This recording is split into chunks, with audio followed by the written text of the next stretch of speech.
ሰላም ሰሞኑን ከሺን ከአሊኤክስፕረስ እና ከተለያዩ የኦንላይን ፕላትፎርሞች ላይ እንዴት መግዛት እንደምትችሉ እንዲሁም ደግሞ ለትምህርትና ለሌሎች ጉዳዮች ላይ ኢንተርናሽናል ክፍያዎችን መፈጸም የምትችሉበትን ማስተር ካርድ እንዴት ማግኘት እንደምትችሉ እንደማሳያችሁ ቃል ገብቼላችሁ ነበር። በዚህ አጭር ቪዲዮ ላይ ደግሞ ይሄንኑ አብረን የምናይ ይሆናል። በቀጥታ ይሄንን ቪዲዮ ብቻ እያያችሁ ራሳችሁ ይሄንን ማስተር ካርድ እንዴት እንደምታወጡት አብረን እናያለን። መጨረሻ ላይ ደግሞ ይሄንን ማስተር ካርድ ካወጣችሁ በኋላ የመጀመሪያውን ዲፖዚት ለማድረግ 3 ሰዎችን እኔ በራሴ አግዛለሁኝ። ያንን መንገድ በማመቻቸት ማለት ነው። ይሄንን እድል ለመጠቀም ደግሞ እስከ መጨረሻው ድረስ አይታችሁ መጨረሻ ላይ እንገናኝ። በመጀመሪያ ወደ ፕሌይ ስቶር ወይም ደግሞ አፕ ስቶር እንሄድና ዱካስኮፒ ብለን እንጽፋለን። እዛ ላይ ከሚመጡልን አማራጮች ዱካስኮፒ ስዊዝ ሞባይል ባንክ የሚለውን እንመርጣለን። እሱን አፕሊኬሽን እናወርዳለን። ከዛ ተመልሰን ሄደን ደግሞ ዱካስኮፒ ብለን ድጋሚ እንጽፋለን። እዛ ላይ ደግሞ ከሚመጡልን አማራጮች ዱካስኮፒ ኮኔክት 911 የሚለውን ደግሞ እንጫንና እሱንም እናወርደዋለን። ሁለቱንም አፕሊኬሽኖች ካወረድን በኋላ በቀጥታ ወደ ዱካስኮፒ ኮኔክት 911 ወደሚለው አፕሊኬሽን እንሄዳለን። ስንከፍተው ፊት ለፊት እንደምታዩት ስልክ ቁጥራችሁን ይጠይቃችኋል። ስልክ ቁጥራችሁን ታስገባላችሁ። እዚህ ቪዲዮ ላይ አንዳንዶቹን ቦታዎች ብለር አድርገን የምንሸፍናቸው ፐርሰናል ኢንፎርሜሽኖች ስለሆኑ እነሱን ለመጠበቅ ስንል ነው። ይሄንን እንድትረዱን። በቀጥታ ስልካችሁን ካስገባችሁ በኋላ ሪኩዌስት ኮድ ትሉታላችሁ። እዛ ላይ ሂዩማን መሆናችሁን ለማረጋገጥ ጥያቄ ያመጣላችኋል። ሰርክል ወይም ደግሞ 4 ማዕዘን ያመጣና ሰርክሉን ብቻ ምረጡ ወይም 4 ማዕዘኑን ምረጡ ይላችኋል። ምረጡ የተባላችሁትን ትመርጡና ኮንቲኒው ትሉታላችሁ። ከዛም ኢንተር ዩር 6 ዲጂት ኮድ ብሎ ይመጣላችኋል። የኮንፊርሜሽን ኮድ ማለት ነው። ስለዚህ ይሄንን ኮድ ቬሪፋይ ለማድረግ ወደ ቴክስት ሜሴጃችሁ ትሄዳላችሁ። ቴክስት ሜሴጅ ላይ ግን እየጠበቃችሁ አንዳንድ ጊዜ ቴክስቱ ላይ ገባላችሁ ይችላል። ስለዚህ ሪኩዌስት ኮድ ብላችሁ ድጋሚ በመጠየቅ ማስላክ ትችላላችሁ። በቴክስት ካልገባላችሁ ኮዱ ሪኩዌስት ኮል ብላችሁ በቀጥታ ሲስተሙ እንዲደውልላችሁና የደወለላችሁ ሲስተም በቀጥታ ኮዱን እንዲነግራችሁ ማድረግ ትችላላችሁ። የነገራችሁን ኮድ ደግሞ አስገብታችሁ ቬሪፋይ ኮድ ማለት ትችላላችሁ። ኮዱን ቬሪፋይ ካደረጋችሁ በኋላ በቀጥታ ወደ 3 አማራጮች ወዳሉት ፔጅ ይወስዳችኋል። ፊልድ ሬጂስትሬሽን ፎርም፣ አይደንቲቲ ቬሪፊኬሽን እና አካውንት አፕሩቭድ የሚል ፔጅ ይመጣላችኋል። እነዚህ በቀጥታ የምናካሂዳቸው 3 ቀላል ስቴፖች ናቸው። የመጀመሪያው ፎርሙን ለመሙላት ስለምንፈልግ የመጀመሪያዋን ፊልድ ሬጂስትሬሽን ፎርም የሚለውን እንጫናለን። እሱን ከተጫንን በኋላ ካሜራችን ይከፍታል። ካሜራችን ሲከፍት ፓስፖርታችሁን አዘጋጅታችሁ ታስቀምጡና ይህንን ፓስፖርታችሁን ታነሳላችሁ በካሜራችሁ። ካሜራችሁን ስትከፍቱ ምናልባት ይህ አፕሊኬሽን ካሜራችሁን እንዲጠቀም እንድትፈቅዱለት ሊጠይቃችሁ ይችላል። ሂደቱን እንዲቀጥል መፍቀድ ይጠበቅባችኋል። ፓስፖርታችሁን ፎቶ ካነሳችሁ በኋላ አካውንት ኦፕኒንግ የሚል ፔጅ ይመጣላችኋል። እዚህ ፔጅ ላይ ሮቦት መሆን አለመሆናችሁን አሁንም ማረጋገጫ ይጠይቃችኋል። እሱን ካረጋገጣችሁ በኋላ ኔክስት ማለት ትችላላችሁ። ኔክስት ካላችሁት በኋላ እንደ መግቢያ 3 ጥያቄዎችን ይጠይቃችኋል። የመጀመሪያው ጥያቄ ከፖለቲካ ጋር ያላችሁን ግንኙነት ነው። አር ዩ ኤ ፖለቲካሊ ኤክስፖዝድ ፐርሰን ብሎ ይጠይቃችኋል። እንዲህ አይነት ጥያቄዎች የሴፍቲ ሜዠሮች ስለሆኑ ኖ ብትሏቸው ይመረጣል። ሁለተኛው አር ዩ ኤ ፐርሰን ኦር ዩኤስ ሬዚደንት ብሎ ይጠይቃችኋል።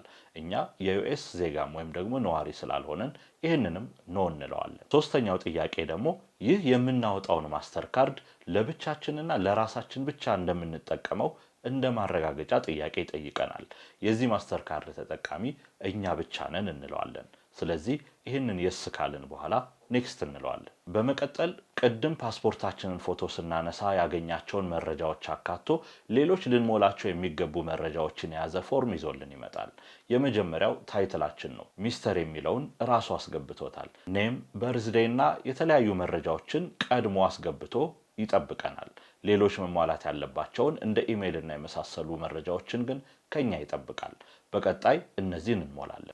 በመቀጠል ኢሜይላችንን በጥንቃቄ ካስገባን በኋላ ይህንን አፕሊኬሽንን ስንጠቀም የምንመርጠውን ቋንቋ እንግሊሽ ላይ እናደርግና ኔክስት እንለዋለን። በቀጣይ ፔጅ ላይ የሚያመጣው ያስገባነው ኢሜይል የራሳችን መሆኑን ለማረጋገጥ ወደ አስገባነው ኢሜይል ቬሪፊኬሽን ኮድ ይልክልናል። እዛም እንሄድና የተላከልንን የቬሪፊኬሽን ኮድ ቁጥሩን ኮፒ አድርገን ይዘን መተን እዚህ ክፍት ቦታ ላይ ፔስት እንለዋለን። ከዚያም ኔክስት ብለን ወደ ቀጣዩ ፔጅ እንሄዳለን። በዚህኛው ፔጅ ላይ የምንኖርበትን አድራሻ እንድናስገባ ይጠይቀናል። በመጀመሪያ ካንትሪ የሚለው ላይ ሀገራችንን ኢትዮጵያን እናስገባለን። ከዛም ሲቲ ላይ አዲስ አበባን እንሞላለን። ፖስታል ኮድ ላይ የአዲስ አበባ ኮድ 1000 ስለሆነ 1000 እንጽፋለን። ስትሪት፣ ሃውስ ነምበር እና ፍላት ነምበር እንደየመኖሪያ ቦታችሁ ትጽፋላችሁ።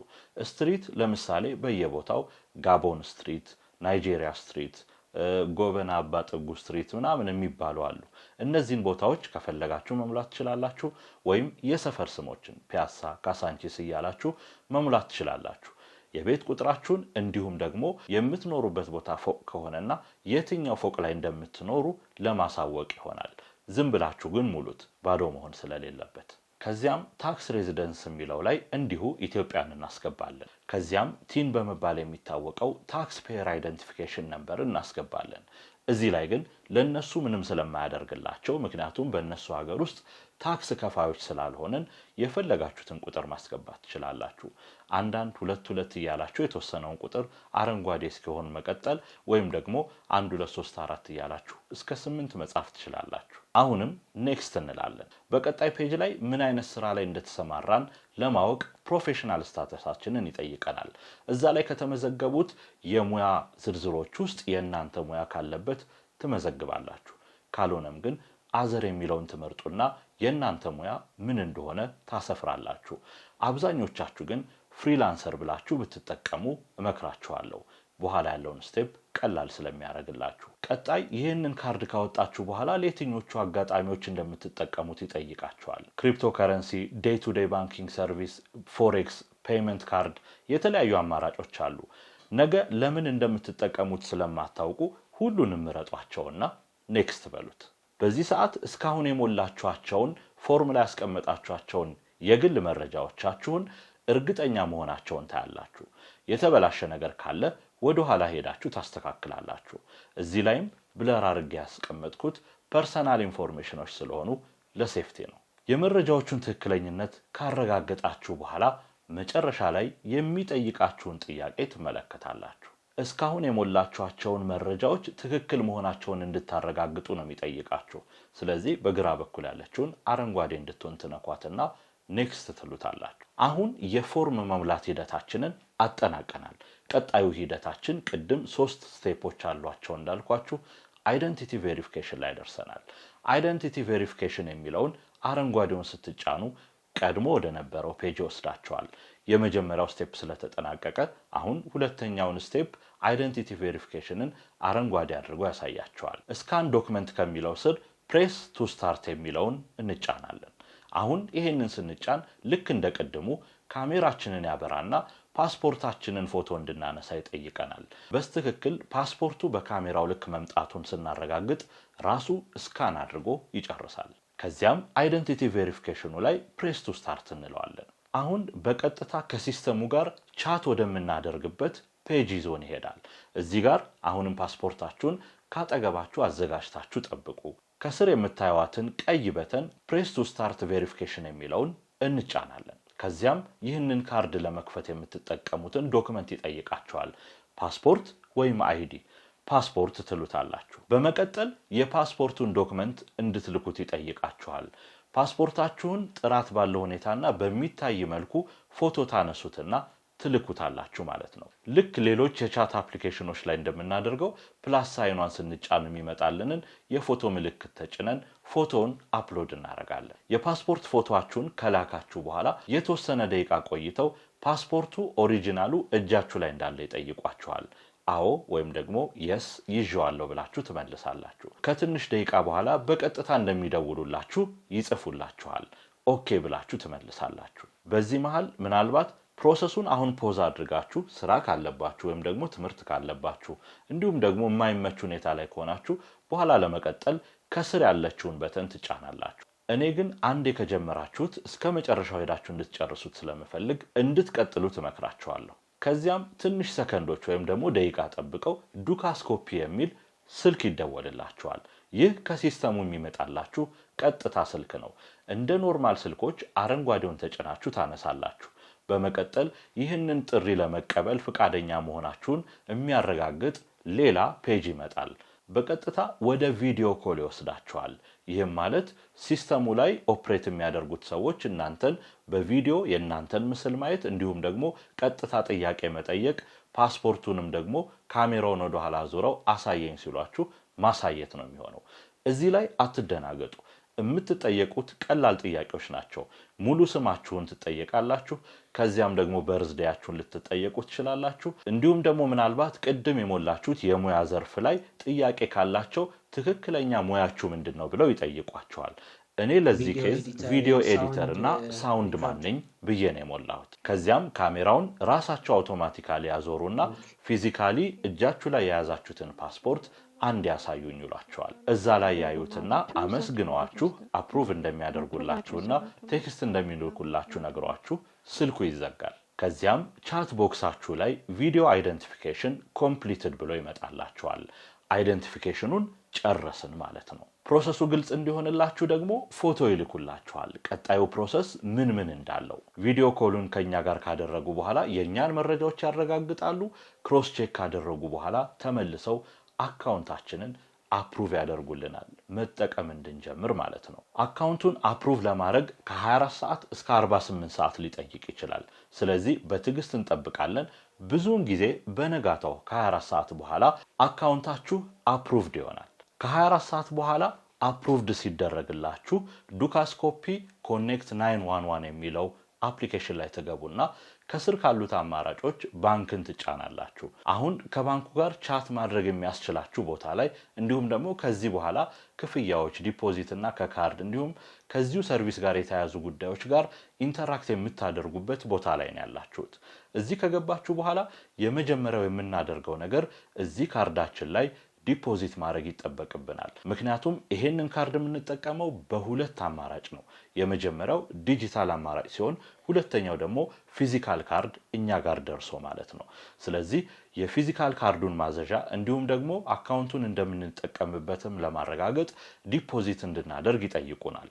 ከተቀመጡት አማራጮች ውስጥ ዲፖዚት የሚለውን ትመርጣላችሁ። ከዚያም ከስር ካሉት አማራጮች ውስጥ አሁን በቀላሉ ዲፖዚት ልናደርግበት የምንችልበት አማራጭ ፍሮም ካርድ የሚለውን ነው። እሱን እንመርጣለን። እንደምታዩት የተወሰኑ ካርዶችን እኔ ኦሬዲ ሴትአፕ ስላደረኩኝ ፊት ለፊት ያመጣልኛል። እናንተ ጋር ግን የሚመጣው ባዶ ሆኖ ነው። ከዚያም እናንተ ጋር ከሚመጣው አማራጭ ውስጥ ካርድ ቶፕ አፕ ትሉታላችሁ። ይህንን ከተጫናችሁ በኋላ ወደሚቀጥለው ፔጅ ወስዳችኋል። የሚቀጥለው ፔጅ ላይ የካርድ ቁጥር በመክተት ዲፖዚት እንድናደርግ ያደርገናል። ይህንን በሁለት አይነት አማራጭ ዲፖዚት ማድረግ ትችላላችሁ። የመጀመሪያው አሁን እያደረግን እንዳለ ነው። ከሌላ ካርድ ላይ እዚህ ዲፖዚት ማድረግና ይህንን ሰርቪስ ማስጀመር ነው። ሌላኛው ደግሞ ፒቱፒ ፕላትፎርሞች ላይ መግዛት ነው። ምናልባት ሰሞኑን ለጊዜው እንዲህ አይነት ግብይቶች ላይኖሩ ይችላሉ። ትንሽ ቀን ከታገሳችሁ ግን መፍትሄዎች ይኖራቸዋል። መጨረሻ ላይም ከማግዛቸው 3 ሰዎች በተጨማሪ ይሄን ሊያግዛችሁ የሚችል ሰው እጠቁማችኋለሁ። ይህንን እንቀጥል። ቀጣዩ ፔጅ ላይ በምን አይነት ከረንሲ ዲፖዚት እንዲደረግላችሁ እንደምትፈልጉ ይጠይቃችኋል። በዩኤስዲ ትሉታላችሁ። የሚያስፈልገው $17 ነው ለመጀመሪያ፣ ግን ለጥንቃቄ ያህል ዲፖዚትም ከተደረገ በኋላ ልትጠቀሙበትም ስለምትችሉ $20 ትሉታላችሁ። ከስር ደግሞ ዲፖዚቱን የምትቀበሉበትን ካርድ ቁጥሩን ታስገባላችሁ። ከስር ደግሞ ኤክስፓየሪ ዴት እና ሲቪቪ ነምበሩን አስገብታችሁ ኔክስት ትላላችሁ። ይህንን ከካርድ እንድትሞሉ የሚያግዛችሁን ሰው ቁጥር ይሰጣችኋል። ቁጥሩን ከሰጣችሁ በኋላ እዚህ ከሞላችሁት በኋላ እሱ አፕሩቭ ያደርግላችኋል። በቀጥታ ወደ ካርዳችሁ ዲፖዚት ይሆንላችኋል ማለት ነው።